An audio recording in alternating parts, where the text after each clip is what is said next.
el tema central entre nuestro país y el Departamento del Tesoro de los Estados Unidos fue el lavado de dinero, un proceso que encubre el origen de los fondos generados con actividades ilegales.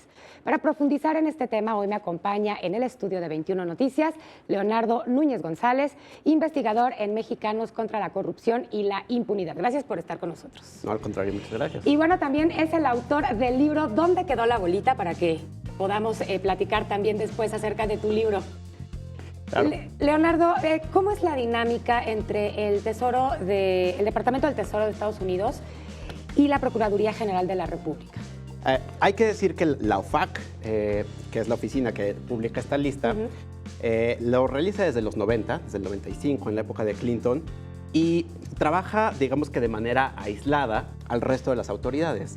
Entonces, cada año publica o hace una nueva edición de las personas, tanto físicas como morales, que va encontrando, que tienen recursos que se han usado para el narcotráfico o para otros fines ilícitos. Ya no solamente se concentra en eso. Por ejemplo, ahora vemos que en esa lista también está Nicolás Maduro, después de todo lo que ha pasado en Venezuela. En el caso de México hay 638 personas, entre físicas y morales, que son parte de esta investigación o de las investigaciones de la OFAC.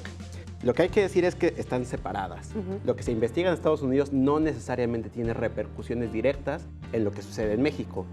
La PGR tiene el monopolio del uso de la violencia y del uso de la acción penal, y entonces ellos deciden cuándo abrir una investigación. Y lo que resulta interesante o preocupante es que si uno revisa toda esa lista de cuáles son las empresas y personas mexicanas, nos vamos a encontrar con que hay muchas que actualmente siguen teniendo procesos, o más bien que tienen relación con el gobierno, tienen contrataciones o que no tienen ningún tipo de consecuencias o averiguaciones previas o carpetas de investigación en este sistema. Entonces, son dos sistemas que corren paralelos y aparte. En este caso, vemos que la PGR le ha puesto atención a ciertos casos que han tenido cierto fin mediático o que han tenido mucho renombre, pero no necesariamente pasa así en todos los momentos. Entonces, la PGR puede o no puede hacer caso a lo que está pasando dentro de la OFAC, dentro de esa lista de empresas. ¿Y de qué depende que la PGR pueda o no pueda, o la lista negra también? O sea, ¿de qué depende esto?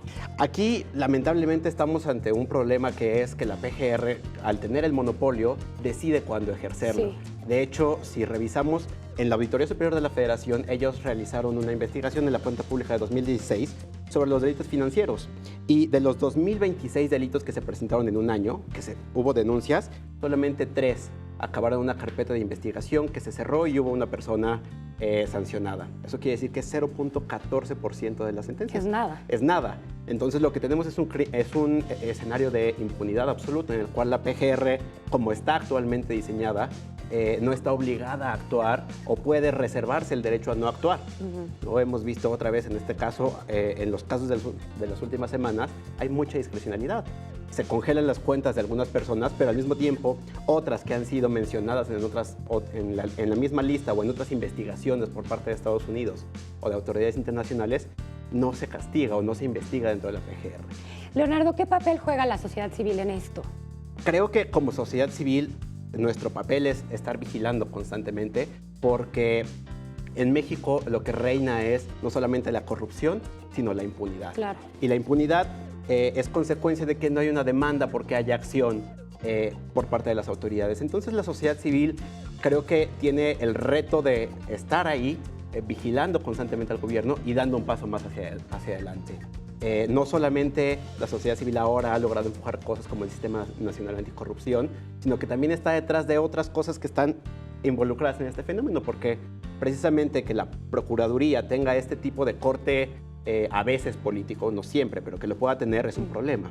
Ahora que tenemos o tendremos nuevas instituciones, tendremos que vigilar que haya un fiscal anticorrupción que realmente sea independiente, que no ha sido nombrado por 3 años, ¿no? Lleva 3 años de retraso. Necesitamos hacer una fiscalía que sirva y que sea totalmente autónoma, no que sea como lo que en la época del PRI se conocía a la PGR como el abogado del presidente. No puede ser así ya. Claro. Bueno, pues es un tema muy interesante, Leonardo.